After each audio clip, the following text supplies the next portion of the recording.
हाँ जी, एनक्लेक्स ਦਾ exam book ਕਰ ਲਿਆ। ਜੇ ਅਜੇ ਵੀ ਟੈਨਸ਼ਨ ਹੋ ਰਹੀ ਹੈ ਕਿ ਕਿਤੇ ਨਾ ਕਿਤੇ ਕੋਈ ਨਾ ਕੋਈ ਐਮਸੀਕਿਊਜ਼ ਸਹੀ ਅਟੈਂਪਟ ਨਹੀਂ ਹੋ ਰਹੇ, ਦੈਨ ਇਹ ਵੀਡੀਓ ਤੁਹਾਡੇ ਲਈ ਆ। ਸੋ ਇਸ ਵੀਡੀਓ ਦੇ ਵਿੱਚ I'm going to share very important tips and tricks to solve the various types of the MCQs. So ਜੇ ਤੁਹਾਨੂੰ ਐਂਡ ਤੱਕ ਜਾਂਦੇ ਜਾਂਦੇ ਵੀਡੀਓ ਯੂਸਫੁਲ ਲੱਗੀ, ਦੈਨ ਫॉर ਮਾਈ ਮੋਟੀਵੇਸ਼ਨ ਤੁਸੀਂ ਇਸ ਵੀਡੀਓ ਨੂੰ ਲਾਈਕ ਤੇ ਸ਼ੇਅਰ ਜ਼ਰੂਰ ਕਰਿਓ ਹੋਰਾਂ ਦੇ ਨਾਲ, ਤੇ ਆਪਣੀ ਫੀਡਬੈਕ ਵੀ ਕਮੈਂਟ ਸੈਕਸ਼ਨ ਦੇ ਵਿੱਚ ਦਿਓ। ਸੋ ਇਹਦੇ ਨਾਲ ਮੋਟੀਵੇਸ਼ਨ ਮਿਲਦੀ ਆ ਹੋਰ ਏਦਾਂ ਦੀਆਂ ਵੀਡੀਓਜ਼ ਕ੍ਰੀਏਟ ਕਰਨ ਦੇ। Okay, ji, chalo, let's begin. So our first pointer is patient safety always come first. So patient the safety ਨੂੰ ਹਮੇਸ਼ਾ ਤੁਸੀਂ priority ਦੇਣੀ ਹੈਗੀ ਆ, because NCLEX ਦੇ exam ਦੇ ਵਿੱਚ main ਉਹਨਾਂ ਦਾ criteria ਹੀ ਇਹ ਹੈ ਚੈੱਕ ਕਰਨਾ ਕਿ ਆਪਾਂ ਉਹੀ ਨਰਸਿਸ ਲੈਣੀਆਂ ਆ ਜਿਹੜੀਆਂ ਸੇਫ ਤੇ ਕੰਪੀਟੈਂਟ ਪ੍ਰੈਕਟਿਸ ਕਰ ਸਕਦੀਆਂ ਆ। ਸੋ ਤੁਹਾਨੂੰ 4 ਕੰਡੀਸ਼ਨਸ ਦਿੱਤੀਆਂ ਹੋਣਗੀਆਂ ਤੇ 4 ਕੰਡੀਸ਼ਨਸ ਦੇ ਵਿੱਚੋਂ ਤੁਹਾਨੂੰ ਪ੍ਰਾਇੋਰਟਾਈਜੇਸ਼ਨ ਕਰਨ ਲਈ ਕਹਿਣਗੇ ਕਿ ਕਿਹੜੇ ਪੇਸ਼ੈਂਟ ਨੂੰ ਤੁਸੀਂ ਪਹਿਲਾਂ ਕੇਅਰ ਦੇਣੀ ਆ। So let's check the question now. The nurse has received the change of shift report on the following clients. The nurse would first assess which client. So nurse ਇਹਨਾਂ ਚੋਂ ਪਹਿਲਾਂ ਕਿਹੜੇ client ਨੂੰ assess ਕਰੂਗੀ? ਪਹਿਲਾ option ਹੈਗਾ ਆ client had a cerebrovascular accident and difficulty in swallowing. So few days back ਮੈਂ Instagram ਤੇ question ਪਾਇਆ ਸੀਗਾ ਤੇ ਕਈਆਂ ਨੇ ਉਹਦੇ ਵਿੱਚੋਂ option A select ਕੀਤਾ ਸੀਗਾ। So ਪਹਿਲਾਂ ਆਪਾਂ one by one ਸਾਰੇ options ਦੇਖਾਂਗੇ। So the client has a history of type 2 diabetes mellitus and is reporting increased thirst and urination. Option 3 ਹੈਗਾ ਆ client was admitted with a congestive heart failure and is experiencing dyspnea on exertion. And option D is 1 day post-operative from thyroidectomy and is reporting the tingling sensation around the mouth and fingertips. So ਦੇਖੋ ਜੀ ਇਹ ਜਿਹੜਾ question ਆ ਇਹ ਹੈ ਹੀ prioritization ਦਾ question। ਸੋ ਪ੍ਰਾਇੋਰਟਾਈਜੇਸ਼ਨ ਦੇ question ਨੂੰ solve ਕਰਨ ਦੇ ਕੁਝ ਰੂਲਸ ਹੁੰਦੇ ਆ। ਇਫ ਯੂ ਵਾਂਟ ਤੁਸੀਂ ਮੈਨੂੰ ਕਮੈਂਟ ਸੈਕਸ਼ਨ ਦੇ ਵਿੱਚ ਦੱਸਿਓ, ਮੈਂ ਇਹਦੇ ਤੇ ਡਿਟੇਲਡ ਵੀਡੀਓ ਬਣਾ ਦੂੰਗੀ। ਸੋ ਪਹਿਲਾ ਇਹਦਾ ਰੂਲ ਤਾਂ ਮੇਨ ਬੇਸਿਕ ਇਹੀ ਆ ਕਿ ਆਪਾਂ ਜਿਹੜੀਆਂ ਆ ਅਕਿਊਟ ਕੰਡੀਸ਼ਨਸ ਨੂੰ ਪ੍ਰੈਫਰ ਕਰਦੇ ਆ as compare to the client with chronic disease conditions. So here in first option cerebrovascular accident ਹੋਇਆ and client is having a difficulty in swallowing, but ਇੱਥੇ clearly ਕਿਤੇ ਵੀ ਇਹ ਨਹੀਂ ਲਿਖਿਆ ਹੋਇਆ ਕਿ patient choke ਕਰ ਰਿਹਾ ਆ ਜਾਂ patient aspirate ਕਰ ਰਿਹਾ ਆ। ਸੋ ਇਸ ਕਰਕੇ ਇਹ ਅਜੇ ਫਰਸਟ ਪ੍ਰਾਇੋਰਟੀ ਨਹੀਂ ਬਣੂਗੀ। ਜੇ ਇੱਥੇ ਲਿਖਿਆ ਹੁੰਦਾ ਕਿ patient choke ਕਰ ਗਿਆ ਜਾਂ aspirate ਕਰ ਗਿਆ ਹੈਗਾ ਹੈ, then option A ਪ੍ਰਾਇੋਰਟੀ ਬਣਨੀ ਸੀਗੀ because airway obstruct ਹੋ ਰਿਹਾ। ਸੋ ਇਸ ਕੁਐਸਚਨ ਦੇ ਵਿੱਚ ਜੋ ਰਾਈਟ ਆਨਸਰ ਹੈਗਾ ਹੈ ਉਹ ਆਪਸ਼ਨ ਡੀ ਹੈਗਾ ਆ, ਥਾਇਰੋਡੈਕਟਮੀ ਤੋਂ ਬਾਅਦ ਟਿੰਗਲਿੰਗ ਸੈਂਸੇਸ਼ਨ ਹੋ ਰਹੀ ਆ। ਸੋ ਥਾਇਰੋਡੈਕਟਮੀ ਜਿਹੜਾ ਪ੍ਰੋਸੀਜਰ ਹੈ it is the removal of the thyroid gland. So thyroid gland ਦੇ ਰਿਮੂਵਲ ਨੂੰ ਆਪਾਂ ਬੋਲਦੇ ਹਾਂ ਥਾਇਰੋਡੈਕਟਮੀ। ਸੋ ਹੁਣ ਇੱਥੇ ਪ੍ਰੋਬਲਮ ਕੀ ਹੋ ਸਕਦੀ ਆ ਆਫਟਰ ਦੀ ਥਾਇਰੋਡੈਕਟਮੀ? ਇਹ ਜੋ ਥਾਇਰੋਇਡ ਗਲੈਂਡ ਆ ਬਟਰਫਲਾਈ ਸ਼ੇਪ ਦਾ ਆਪਣੇ ਨੈਕ ਏਰੀਆ ਤੇ ਸਿਚੁਏਟਡ ਹੁੰਦਾ ਆ। ਇਹਦੇ ਬੈਕ ਤੇ ਥਾਇਰੋਇਡ ਗਲੈਂਡ ਦੇ ਹੁੰਦੇ ਆ ਪੈਰਾਥਾਇਰੋਇਡ ਗਲੈਂਡ, ਬਹੁਤ ਹੀ ਸਮਾਲ ਸਾਈਜ਼ ਦੇ ਹੁੰਦੇ ਆ। ਤੇ ਥਾਇਰੋਡੈਕਟਮੀ ਦੇ ਟਾਈਮ ਤੇ ਪੈਰਾਥਾਇਰੋਇਡ ਗਲੈਂਡ ਐਕਸੀਡੈਂਟਲੀ ਜੇ ਰਿਮੂਵ ਹੋ ਜਾਣ ਤੇ ਵੀ ਨੋ ਕਿ ਪੈਰਾਥਾਇਰੋਇਡ ਗਲੈਂਡ ਦਾ ਕੰਮ ਹੈਗਾ ਆ ਪੈਰਾਥਾਇਰੋਇਡ ਹਾਰਮੋਨ ਰਿਲੀਜ਼ ਕਰਨ। ਤੇ ਪੈਰਾਥਾਇਰੋਇਡ ਜਿਹੜਾ ਹਾਰਮੋਨ ਹੁੰਦਾ ਆ it help in regulation of the calcium. So ਅਗਰ ਹੁਣ ਪੈਰਾਥਾਇਰੋਇਡ ਗਲੈਂਡ ਐਕਸੀਡੈਂਟਲੀ ਰਿਮੂਵ ਹੋ ਗਿਆ ਤਾਂ ਪੈਰਾਥਾਇਰੋਇਡ ਹਾਰਮੋਨ ਨਹੀਂ ਹੋਊਗਾ। ਪੈਰਾਥਾਇਰੋਇਡ ਹਾਰਮੋਨ ਨਹੀਂ ਹੋਊਗਾ ਤਾਂ ਕੀ ਹੋਣਾ? ਕੈਲਸ਼ੀਅਮ ਦਾ ਲੈਵਲ ਡਿਕਰੀਜ਼ ਹੋ ਜਾਣਾ। And low level of calcium can lead to the arrhythmias, ਕਿਉਂਕਿ ਸਾਨੂੰ ਪਤਾ ਕਿ ਸਾਡੀ ਮਾਇਓਕਾਰਡੀਅਮ ਜੋ ਹਾਰਟ ਦੀ ਲੇਅਰ ਹੈਗੀ ਆ ਉਹਨੂੰ ਕੈਲਸ਼ੀਅਮ ਚਾਹੀਦਾ ਆ ਫॉर ਦੀ ਕੰਟਰੈਕਸ਼ਨ। ਸੋ ਇਸ ਕਰਕੇ ਇਹ ਜਿਹੜਾ ਤੁਹਾਡਾ ਫੋਰਥ ਆਪਸ਼ਨ ਵਾਲਾ ਕਲਾਇੰਟ ਹੈਗਾ ਆ ਉਹ ਅਰਿਥਮੀਆ ਦੇ ਰਿਸਕ ਤੇ ਆ because of the low calcium. So ਜੋ ਆਪਸ਼ਨ ਸੀ ਆ ਕੰਜਸਟਿਵ ਹਾਰਟ ਫੇਲਿਅਰ, ਇਹ ਇੱਕ ਕ੍ਰੋਨਿਕ ਕੰਡੀਸ਼ਨ ਆ। ਸੋ ਆਪਾਂ ਹਮੇਸ਼ਾ ਐਕਿਊਟ ਕੰਡੀਸ਼ਨ ਨੂੰ ਪ੍ਰੈਫਰ ਕਰਦੇ ਆ। ਐਕਿਊਟ ਕੰਡੀਸ਼ਨ ਦੇ ਵਿੱਚ ਹਮੇਸ਼ਾ ਰਿਸਕ ਹੁੰਦਾ ਆ, ਐਮਰਜੈਂਸੀ ਕੰਡੀਸ਼ਨਸ ਹੁੰਦੀਆਂ। ਸੋ ਕੰਜਸਟਿਵ ਹਾਰਟ ਫੇਲਿਅਰ ਕੀ ਹੈਗਾ ਆ ਕਿ ਜੋ ਹਾਰਟ ਦੀ ਪੰਪਿੰਗ ਐਬਿਲਿਟੀ ਆ ਉਹ ਡਿਕਰੀਜ਼ ਹੋ ਗਈ ਆ। ਸੋ ਦਿਸ ਇਜ਼ ਦੀ ਕ੍ਰੋਨਿਕ, ਇਹਦੇ ਨਾਲ ਇਮੀਡੀਏਟਲੀ ਕਲਾਇੰਟ ਦੀ ਡੈਥ ਨਹੀਂ ਹੋਣ ਲੱਗੀ। ਟਾਈਪ 2 ਡਾਇਬੀਟੀਜ਼ ਮਲਾਈਟਸ, ਸਾਨੂੰ ਪਤਾ ਹੈ ਡਾਇਬੀਟੀਜ਼ ਮਲਾਈਟਸ ਦੇ ਕਲਾਇੰਟ ਨੂੰ ਪੋਲੀਯੂਰੀਆ ਹੁੰਦਾ, ਪੋਲੀਡਿਪਸੀਆ ਹੁੰਦਾ, ਪੋਲੀਫੇਜੀਆ ਹੁੰਦਾ। So this is the expected sign. So ਜੇ ਸਾਈਨ ਐਕਸਪੈਕਟਡ ਆ ਕਿਸੇ ਡਿਜ਼ੀਜ਼ ਦਾ ਤੇ ਲਾਈਫ ਥ੍ਰੈਟਨਿੰਗ ਨਹੀਂ ਹੈਗਾ, ਦੈਨ ਅਸੀਂ ਉਸ ਸਾਈਨ ਨੂੰ ਉਸ ਕੰਡੀਸ਼ਨ ਨੂੰ ਪ੍ਰਾਇੋਰਟੀ ਨਹੀਂ ਦਿੰਦੇ ਹੈਗੇ। ਤੇ ਆਪਸ਼ਨ ਇਹ ਇਸ ਕਰਕੇ ਨਹੀਂ ਇੱਥੇ ਸਹੀ ਹੈਗਾ ਕਿ ਅਜੇ ਉਹਨੂੰ ਐਕਟਿਵ ਚੋਕਿੰਗ ਨਹੀਂ ਹੁੰਦੀ। ਜੇ ਇੱਥੇ ਐਕਟਿਵ ਚੋਕਿੰਗ ਲਿਖਿਆ ਹੁੰਦਾ ਤਾਂ ਪ੍ਰਾਇੋਰਟੀ ਆਪਸ਼ਨ 1 ਬਣ ਸਕਦਾ ਸੀਗਾ। ਸੋ ਇਟ ਵਿਲ ਡਿਪੈਂਡ ਕਿ ਤੁਹਾਨੂੰ ਸਿਚੁਏਸ਼ਨਸ ਕਿੱਦਾਂ ਦੀਆਂ ਦਿੱਤੀਆਂ ਹੋਈਆਂ ਤੇ ਪ੍ਰਾਇੋਰਟਾਈਜੇਸ਼ਨ ਦੇ ਰੂਲਸ ਲਗਾ ਕੇ ਵੀ can easily answer the question. So this is the rule number 1 ਕਿ ਹਮੇਸ਼ਾ ਤੁਸੀਂ ਉਹ ਵਾਲਾ ਆਪਸ਼ਨ ਸਿਲੈਕਟ ਕਰਨਾ ਹੈਗਾ ਆ ਜਿੱਥੇ ਤੁਸੀਂ ਅਗਰ ਇਮੀਡੀਏਟਲੀ ਐਕਟ ਨਹੀਂ ਕੀਤਾ ਦੈਨ ਪੇਸ਼ੈਂਟ ਦੀ ਲਾਈਫ ਥ੍ਰੈਟ ਵਿੱਚ ਆ। ਠੀਕ ਹੈ ਜੀ। ਸੋ ਹੁਣ ਆ ਗਿਆ ਸਾਡਾ rule number 2, patient before equipment कि patient ਨੂੰ ਪਹਿਲਾਂ check ਕਰਨਾ ਆ before checking the equipments, before checking the machines or before checking the assistive devices कि ਪਹਿਲਾਂ patient ਦੀ assessment ਕਰਨੀ ਆ. So always assessment come first before the intervention. Okay, so let's understand this point with the help of example. So ਤੁਹਾਡੇ ਕੋਲ client ਹੈਗਾ ਆ ਜਿਹਨੂੰ fracture ਹੋਇਆ ਸੀਗਾ ਤੇ fracture ਤੋਂ ਬਾਅਦ ਉਹਨੂੰ ਜਾਂ ਤਾਂ cast apply ਕੀਤਾ ਜਾਂਦਾ ਆ ਜਾਂ traction ਹੁੰਦਾ, it will depend ਹੈ ਨਾ. So patient ਨੂੰ cast ਜਾਂ traction ਲੱਗੀ ਹੋਈ ਆ and ਇਹਦੇ ਵਿੱਚ ਤੁਸੀਂ ਇੱਕ complication ਪੜ੍ਹੀ ਹੋਣੀ ਆ associated with cast or traction, that is the compartment syndrome. So what is compartment syndrome? Compartment syndrome ਚ ਕੀ ਆ ਕਿ ਜੋ underlying area ਹੁੰਦਾ ਆ ਉੱਥੇ ਦੇ muscles ਤੇ subcutaneous tissue swell ਕਰ ਜਾਂਦੇ ਆ ਜਿਹਦੇ ਕਰਕੇ nerves ਤੇ blood vessels ਕੀ ਹੋ ਜਾਂਦੀਆਂ ਆ compress ਹੋ ਜਾਂਦੀਆਂ.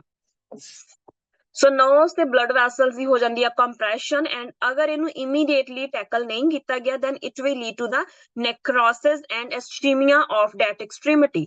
So compartment syndrome ਆਪਣੇ ਆਪ 'ਚ ਬਹੁਤ important ਆ. ਇਹਦੇ ਲਈ 6 P's ਹੁੰਦੇ ਆ. So pain and swelling. So let's say ਕਿ ਹੁਣ ਤੁਹਾਡੇ client ਨੂੰ pain ਹੋ ਰਹੀ ਆ ਤੇ fracture ਤੋਂ ਬਾਅਦ ਉਹਨੂੰ cast ਲੱਗਿਆ ਸੀਗਾ. So ਹੁਣ cast check ਕਰਨ ਤੋਂ ਪਹਿਲਾਂ ਜਾਂ ਜੇ traction ਲੱਗੀ ਹੋਈ ਤਾਂ traction check ਕਰਨ ਤੋਂ ਪਹਿਲਾਂ ਅਸੀਂ patient ਦੀ assessment ਕਰਾਂਗੇ ਹੈ ਨਾ. ਉਹਨੂੰ ਪੁੱਛਾਂਗੇ ਕਿ pain ਕਿਸ intensity ਦੀ ਹੋ ਰਹੀ ਆ because mild level of pain is okay, ਉਹਦੇ ਲਈ ਆਪਾਂ analgesics ਦਿੰਨੇ ਆ. but ਅਗਰ extreme pain ਹੋ ਰਹੀ ਆ, untolerable, unbearable pain ਹੋ ਰਹੀ ਹੈ then that is not normal, that indicates the compartment syndrome ਕਿਉਂਕਿ vessels ਤੇ nerves ਜਦੋਂ compress ਹੁੰਦੀਆਂ ਆ ਤਾਂ next ਜਿਹੜਾ area ਹੈਗਾ ਆ ਉਹਨੂੰ blood supply ਨਹੀਂ ਜਾਂਦੀ ਹੈਗੀ. ਸੋ ਇਸ ਕਰਕੇ pain unbearable ਹੁੰਦੀ ਹੈ ਤੇ ਉਹ ਕੌਣ ਦੱਸੂਗਾ? ਉਹ client ਹੀ ਤੁਹਾਨੂੰ ਦੱਸੂਗਾ. ਸੋ ਇਸ ਕਰਕੇ before notifying to the physician, firstly check your client and ask your client about the pain intensity. So always ਜਿਹੜੀ assessment ਹੈਗੀ ਹੈ ਪਹਿਲਾਂ ਆਉਂਦੀ ਆ before checking the equipments, assistive devices or machines. So ਇਹਦੇ ਨਾਲ related ਇੱਕ ਹੋਰ ਤੁਹਾਨੂੰ ਮੈਂ question ਦੱਸਦੀ ਹਾਂ ਕਿ ਤੁਹਾਡੇ ਕੋਲ ਕੋਈ medication error ਹੋ ਜਾਂਦੀ ਆ. So ਹੁਣ ਤੁਸੀਂ ਜਿਹੜਾ ਹੈਗਾ ਕੋਈ different medicine patient ਨੂੰ administer ਕਰਤੀ ਜੋ ਕਿ ਉਹਦੇ schedule 'ਚ ਨਹੀਂ ਸੀਗੀ. So after that what you will do? So ਤੁਹਾਡੇ ਕੋਲ 4 options ਹੈਗੇ ਆ. ਪਹਿਲਾ option ਹੈਗਾ ਕਿ immediately ਤੁਸੀਂ notify ਕਰੋ physician ਨੂੰ. ਦੂਸਰਾ ਆਪਸ਼ਨ ਹੈਗਾ ਆ ਇਨਸੀਡੈਂਟ ਰਿਪੋਰਟ ਬਣਾਓ. ਤੀਸਰਾ ਆਪਸ਼ਨ ਹੈਗਾ ਆ ਅਸੈਸਮੈਂਟ ਕਰੋ client the for the side effects ਔਰ adverse effect and fourth option ਹੈਗਾ ਆ ਕਿ ਐਂਟੀਡੋਟ ਦੇ ਦਿਓ ਕਲਾਇੰਟ ਨੂੰ. ਸੋ ਤੁਹਾਡਾ ਆਨਸਰ ਕੀ ਹੋ ਸਕਦਾ ਇਸ ਕੁਐਸਚਨ ਦਾ? Do let me know in the comment section. So next ਆਪਾਂ ਡਿਸਕਸ ਕਰਦੇ ਆ ਆਪਣਾ next pointer least invasive first. So ਜਦ ਵੀ ਤੁਹਾਨੂੰ NCLEX ਦੇ ਐਗਜ਼ਾਮ ਦੇ ਵਿੱਚ ਕਿਤੇ ਵੀ ਰਿਸਟ੍ਰੇਨਿੰਗ ਦਾ ਆਪਸ਼ਨ ਦਿੱਤਾ ਹੁੰਦਾ ਆ ਜਦ ਤੱਕ ਸਿਚੁਏਸ਼ਨ ਆਊਟ ਆਫ ਹੈਂਡ ਨਹੀਂ ਹੋ ਜਾਂਦੀ ਉਦੋਂ ਤੱਕ ਆਪਾਂ ਕਲਾਇੰਟ ਨੂੰ ਰਿਸਟ੍ਰੇਨ ਨਹੀਂ ਕਰਦੇ ਹੈਗੇ. ਸੋ ਪਹਿਲਾਂ ਜਿਹੜਾ ਹੈਗਾ ਡੇਂਜਰਸ ਆਬਜੈਕਟਸ ਜਿਹੜੇ ਆ ਉਹ ਰਿਮੂਵ ਕਰੋਗੇ, ਜਿਹੜਾ এনवायरमेंट ਆ ਉਹਨੂੰ ਆਪਾਂ ਸੇਫ ਰੱਖਾਂਗੇ. ਦੈਨ ਆਫਟਰ ਦੈਟ ਜੇ ਸਿਚੁਏਸ਼ਨ ਆਊਟ ਆਫ ਹੈਂਡ ਹੋ ਜਾਂਦੀ ਆ then we can do the restraining, otherwise restraining ਕਦੇ ਵੀ ਪ੍ਰੈਫਰ ਨਹੀਂ ਕੀਤੀ ਜਾਂਦੀ ਹੈਗੀ. ਸੋ ਨੈਕਸਟ ਹੈਗਾ double check on the delegation. So ਇਹਦੇ ਵਿੱਚ ਪਹਿਲਾਂ ਲਿਖਿਆ ਹੋਇਆ ਕਿ do not delegate the EAT ਦਾ ਮਤਲਬ E ਫॉर ਇਵੈਲੂਏਸ਼ਨ ਕਿ ਪੇਸ਼ੈਂਟ ਦੀ ਜੋ ਇਵੈਲੂਏਸ਼ਨ ਹੁੰਦੀ ਆ ਨਰਸਿੰਗ ਇਵੈਲੂਏਸ਼ਨ ਉਹ ਰਜਿਸਟਰਡ ਨਰਸ ਕਰਦੀ ਆ. ਅਸੈਸਮੈਂਟ ਜੋ ਕਲਾਇੰਟ ਦੀ ਇਨੀਸ਼ੀਅਲ ਅਸੈਸਮੈਂਟ ਆ ਜਦੋਂ ਐਡਮਿਟ ਹੁੰਦਾ ਕਲਾਇੰਟ ਫਲੋਰ ਦੇ ਉੱਤੇ ਤਾਂ ਉਹ ਅਸੈਸਮੈਂਟ RN ਕਰਦੀ ਆ ਨਾਟ RPN. ਲਾਸਟ ਹੈਗਾ ਆ T. ਈਟ ਦਾ T ਹੈਗਾ ਆ ਟੀਚਿੰਗ ਕਿ ਜੋ ਹੈਲਥ ਐਜੂਕੇਸ਼ਨ ਦੇਣੀ ਆ ਟੀਚਿੰਗ ਦੇਣੀ ਆ ਕਲਾਇੰਟ ਨੂੰ ਫੈਮਿਲੀ ਮੈਂਬਰਸ ਨੂੰ ਉਹ ਕੌਣ ਦਊਗਾ? RN ਦਊਗੀ, ਰਜਿਸਟਰਡ ਨਰਸ ਦਊਗੀ ਨਾਟ RPN. ਸੋ ਡੈਲੀਗੇਸ਼ਨ ਦਾ ਟੌਪਿਕ ਵੀ ਆਪਣੇ ਆਪ ਦੇ ਵਿੱਚ ਇੰਪੋਰਟੈਂਟ ਹੈਗਾ ਆ ਐਂਡ ਜੇ ਤੁਹਾਨੂੰ ਇਹਦੇ ਤੇ ਵੀ ਵੀਡੀਓ ਚਾਹੀਦੀ ਹੈਗੀ ਹੈ ਤਾਂ ਤੁਸੀਂ ਮੈਨੂੰ ਕਮੈਂਟ ਸੈਕਸ਼ਨ ਦੇ ਵਿੱਚ ਦੱਸਿਓ. ਸੋ ਨੈਕਸਟ ਜੋ ਆਪਣੇ ਟੌਪਿਕਸ ਹੋਣਗੇ ਫਿਰ ਆਪਾਂ ਉਹਦੇ ਅਕੋਰਡਿੰਗ ਕਵਰ ਕਰ ਲਵਾਂਗੇ. ਸੋ ਸੈਕਿੰਡ ਲਾਈਨ ਹੈਗੀ ਆ only delegate the standard unchanging procedure like bed bath to the UAP. UAP is the nursing assistant. So UAP ਨੂੰ ਤੁਸੀਂ ਕਿਹੜੇ ਟਾਸਕ ਦੇ ਸਕਦੇ ਆ ਜਿਹੜੇ ਸੇਫ ਟਾਸਕ ਹੈਗੇ ਆ ਲਾਈਕ ਬੈਡ ਬਾਥ ਹੋ ਗਿਆ, ਪਰਸਨਲ ਹਾਈਜੀਨ ਦੇ ਪ੍ਰੋਸੀਜਰ ਹੋ ਗਏ, ਐਂਬੂਲੇਸ਼ਨ ਹੋ ਗਈ, ਐਂਬੂਲੇਸ਼ਨ ਵੀ stable clients the.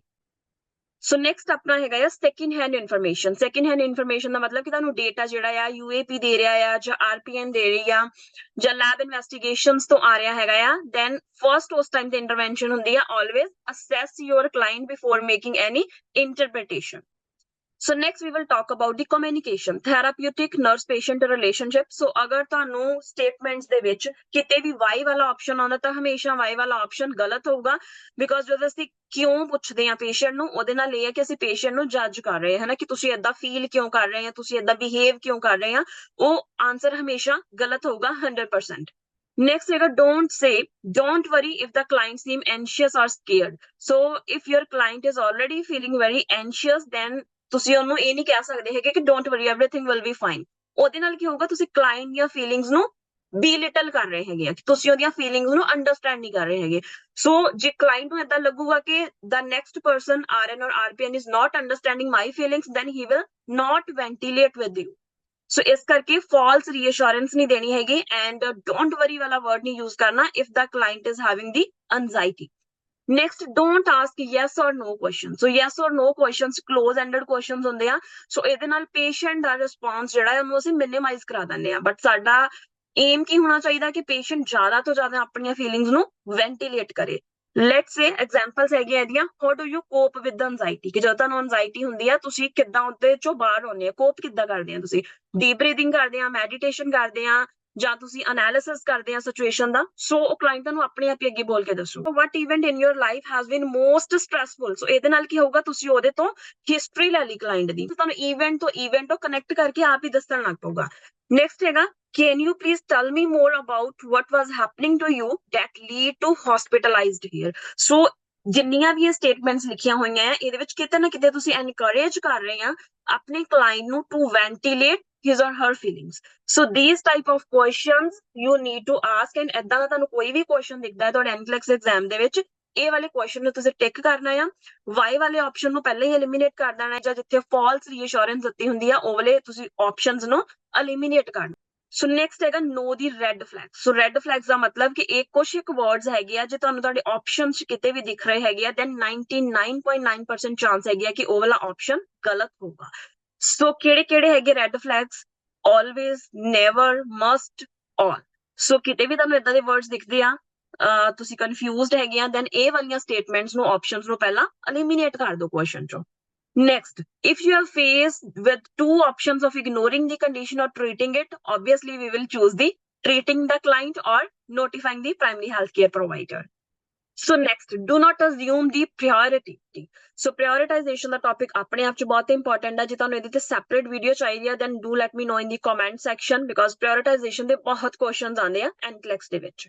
So next, when you are not knowing the answer, ਜਦੋਂ ਤੁਹਾਨੂੰ ਆਪਣੇ ਕੁਐਸਚਨ ਨੂੰ ਸਮਝ ਨਹੀਂ ਆ ਰਹੀ, ਤੁਹਾਨੂੰ ਆਨਸਰ ਸਮਝ ਨਹੀਂ ਆ ਰਿਹਾ ਹੈਗਾ, ਦੈਨ ਕੁਐਸਚਨ ਨੂੰ ਦੁਬਾਰਾ ਰੀਡ ਕਰੋ. ਸੋ ਕੋਈ ਵੀ ਆਪਸ਼ਨ ਨੂੰ ਸਿਲੈਕਟ ਕਰਨ ਤੋਂ ਪਹਿਲਾਂ ਐਟਲੀਸਟ 3 ਟਾਈਮਸ ਕੁਐਸਚਨ ਤੇ ਆਪਸ਼ਨਸ ਨੂੰ ਰੀਡ ਕਰੋ. ਆਨਸਰ ਤੁਹਾਡੇ ਕੁਐਸਚਨ ਦੇ ਵਿੱਚ ਹੀ ਹੁੰਦਾ ਆ. ਸੋ ਫਿਰ ਵੀ ਆਪਾਂ ਇੱਕ ਦੋ ਹੋਰ ਹਿੰਟ ਪੜ੍ਹਦੇ ਆ ਕਿ ਕਿੱਦਾਂ ਤੁਸੀਂ ਆਨਸਰ ਨੂੰ ਸੋਲਵ ਕਰ ਸਕਦੇ ਆ. ਪਹਿਲਾ ਹੈਗਾ ਹੈਲਪ, ਕਿ ਹਮੇਸ਼ਾ ਆਪਾਂ ਉਹ ਇੰਟਰਵੈਂਸ਼ਨ ਸਿਲੈਕਟ ਕਰਦੇ ਹੈਗੇ ਆ ਜਿਹਦੇ ਵਿੱਚ ਤੁਸੀਂ ਕਲਾਇੰਟ ਦੀ ਹੈਲਪ ਕਰ ਸਕਦੇ ਹੋ. ਲੈਟਸ ਸੇ ਕਿ ਤੁਹਾਡੇ ਕਲਾਇੰਟ ਨੂੰ ਹਾਈਪੋਕਸੀਆ ਹੋ ਰਿਹਾ ਹੈਗਾ ਆ. So before calling the physician, you could put the client in the Fowler position. So we know ਕਿ ਜਦੋਂ respiratory problem ਹੈਗੀ ਹੈ ਕਲਾਇੰਟ ਨੂੰ, ਉਹਨੂੰ ਹਾਈਪੋਕਸੀਆ ਹੋ ਰਿਹਾ, difficulty in breathing ਹੋ ਰਹੀ ਆ, ਤਾਂ ਆਪਾਂ Fowler position ਦਿੰਨੇ ਆ. ਉਹਦੇ ਨਾਲ ਕੀ ਆ, lungs maximum expansion ਹੋ ਜਾਂਦੇ ਆ ਐਂਡ ਜੋ ਕਲਾਇੰਟ ਨੂੰ breathing difficulty ਆਉਂਦੀ ਆ ਉਹ resolve ਹੋ ਸਕਦੀ ਆ. ਸੋ ਇਹ ਪ੍ਰਾਇੋਰਟਾਈਜ਼ੇਸ਼ਨ ਹੀ ਹੈਗੀ ਆ, ਹਨਾ, ਕਿ ਜਿੱਥੇ ਤੁਸੀਂ ਇੰਡੀਪੈਂਡੈਂਟਲੀ ਨਰਸਿੰਗ ਐਕਸ਼ਨਸ ਲੈ ਸਕਦੇ ਆ ਉੱਥੇ ਤੁਸੀਂ ਲਵੋ ਬਿਫੋਰ ਨੋਟੀਫਾਈਂਗ ਦੀ ਫਿਜ਼ੀਸ਼ੀਅਨ. ਸੋ ਨੈਕਸਟ ਹੈਗਾ ਡੂ ਨਥਿੰਗ. ਸੋ ਕਦੇ ਵੀ ਇਹ ਵਾਲਾ ਆਪਸ਼ਨ ਸਹੀ ਨਹੀਂ ਹੋ ਸਕਦਾ ਡੂ ਨਥਿੰਗ, ਬਿਕੋਜ਼ ਆਪਾਂ ਕੁਛ ਨਾ ਕੁਛ ਹਮੇਸ਼ਾ ਪੇਸ਼ੈਂਟ ਦੇ ਲਈ ਜ਼ਰੂਰ ਕਰ ਸਕਦੇ ਹੁੰਦੇ ਆ. ਨੈਕਸਟ ਹੈਗਾ if uncertain about the correct action, then choose the one that include stay with the patient. So similarly, ਅਗਰ ਤੁਹਾਨੂੰ do nothing ਵਾਲਾ ਆਪਸ਼ਨ ਹੈਗਾ ਤੇ staying with the client ਵਾਲਾ ਆਪਸ਼ਨ ਹੈਗਾ ਆ, ਤਾਂ ਆਪਾਂ stay with the client ਵਾਲਾ ਆਪਸ਼ਨ select ਕਰਾਂਗੇ. ਸੋ ਇੱਥੇ ਆਪਾਂ ਇੱਕ ਕੁਐਸਚਨ ਇਨਕਲੂਡ ਕੀਤਾ ਆ. ਸੋ ਇਸ ਕੁਐਸਚਨ ਦੇ ਵਿੱਚ ਜ਼ਿਆਦਾ ਦਿਮਾਗ ਹੀ ਨਹੀਂ ਲੱਗਣਾ, ਇਹਨਾਂ ਨੇ ਵਿੱਚ ਹੀ ਆਨਸਰ ਦਿੱਤਾ ਹੋਇਆ ਕੁਐਸਚਨ ਦੇ. ਸੋ what is the question? The nurse is caring for a client with prescribed subcutaneous regular insulin sliding scale ਤੇ. The client current blood glucose level is the 360 mg per dl. Which of the following actions would nurse take? See the exhibit, ਤੁਸੀਂ image ਦੇਖਣੀ ਆ, and select all that apply the question ਆ. ਬੜਾ easy question ਆ. ਸੋ ਇੱਧਰ ਤੁਹਾਨੂੰ blood glucose level ਦਿੱਤਾ ਹੋਇਆ ਹੈ, ਇੱਧਰ ਦਿੱਤੀ ਹੋਈ ਆ ਇਨਸੂਲਿਨ ਡੋਜ਼. ਸੋ ਉਹਨਾਂ ਨੇ ਕੀ ਕਿਹਾ ਹੈਗਾ ਕਿ 360 mg per dl ਕਲਾਇੰਟ ਦਾ ਬਲੱਡ ਗਲੂਕੋਜ਼ ਆ. ਸੋ ਕਿਹੜੀ ਕੈਟਾਗਰੀ 'ਚ ਆਇਆ? ਇੱਥੇ ਆਇਆ 360 mg per dl ਤੇ. ਸੋ ਸਲਾਈਡਿੰਗ ਸਕੇਲ ਕੀ ਹੁੰਦਾ ਹੈਗਾ ਆ ਕਿ ਜਿਹੜੇ ਪੇਸ਼ੈਂਟ ਕੈਟਾਗਰੀ ਦੇ ਵਿੱਚ ਉਹਦਾ ਬਲੱਡ ਗਲੂਕੋਜ਼ ਲੈਵਲ ਆਊਗਾ ਉਸ ਅਕੋਰਡਿੰਗ ਆਪਾਂ ਨੂੰ ਇਨਸੂਲਿਨ ਡੋਜ਼ ਦਵਾਂਗੇ. ਸੋ ਉਹਨਾਂ ਨੇ ਕੀ ਕਿਹਾ, ਜੇ 351 to 400 ਦੇ ਵਿੱਚ ਹੈਗਾ, ਦੈਨ ਆਪਾਂ ਕੀ ਕਰਨਾ ਹੈ, 10 ਯੂਨਿਟ ਇਨਸੂਲਿਨ ਦੇ ਦੇਣੇ ਆ ਤੇ ਕਾਲ ਕਰਨਾ ਪ੍ਰਾਇਮਰੀ ਹੈਲਥ ਕੇਅਰ ਪ੍ਰੋਵਾਈਡਰ ਨੂੰ. ਹੁਣ ਮੈਂ ਕਿਉਂ ਸੋਚੂੰਗੀ ਜ਼ਿਆਦਾ, ਇਹਨਾਂ ਨੇ ਮੈਨੂੰ ਪਹਿਲਾਂ ਹੀ ਦੱਸਤਾ, ਮੈਂ 10 ਯੂਨਿਟ ਇਨਸੂਲਿਨ ਵਾਲਾ ਆਪਸ਼ਨ ਸਿਲੈਕਟ ਕਰੂੰਗੀ ਤੇ ਦੂਸਰਾ ਨੋਟੀਫਾਈਂਗ ਦੀ ਪ੍ਰਾਇਮਰੀ ਹੈਲਥ ਕੇਅਰ ਪ੍ਰੋਵਾਈਡਰ। ਸੋ ਆਪਣੇ ਦੋ ਆਪਸ਼ਨ ਸਹੀ ਆ, option 1 and 3। So certain Times ਤੁਹਾਨੂੰ ਕੁਐਸਚਨ ਦੀ ਸਟੈਮ ਦੇ ਵਿੱਚ ਜਾਂ ਆਪਸ਼ਨ 'ਚ ਹੀ ਆਨਸਰ ਦਿੱਤਾ ਹੁੰਦਾ ਆ। ਸੋ ਕਾਮਲੀ ਤੁਸੀਂ ਕੁਐਸਚਨ ਨੂੰ ਰੀਡ ਕਰਨਾ ਆ।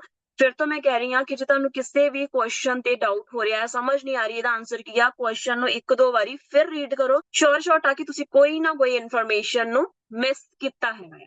ਸੋ ਇਨ ਦਿਸ ਵੇ ਵੀ can answer the questions even ਜਦੋਂ ਸਾਨੂੰ ਕੋਈ ਆਈਡੀਆ ਨਹੀਂ ਹੁੰਦਾ ਕਿ ਰਾਈਟ ਆਨਸਰ ਕਿਹੜਾ ਹੋ ਸਕਦਾ ਹੈ। ਸੋ ਇਹ ਵੀਡੀਓ ਕਿੱਦਾਂ ਲੱਗੀ ਆਪਣੀ ਫੀਡਬੈਕ ਕਮੈਂਟ ਸੈਕਸ਼ਨ ਦੇ ਵਿੱਚ ਪ੍ਰੋਵਾਈਡ ਕਰਿਓ ਤੇ ਨੈਕਸਟ ਵੀਡੀਓ ਤੁਹਾਨੂੰ ਕਿਹੜੀ ਚਾਹੀਦੀ ਹੈਗੀ ਆ ਉਹ ਵੀ ਤੁਸੀਂ ਕਮੈਂਟ ਸੈਕਸ਼ਨ ਦੇ ਵਿੱਚ ਦੱਸ ਸਕਦੇ ਹੈਗੇ ਆ। So thank you so much for watching, keep sharing and stay in touch with Nursing Scoop Live. Thank you.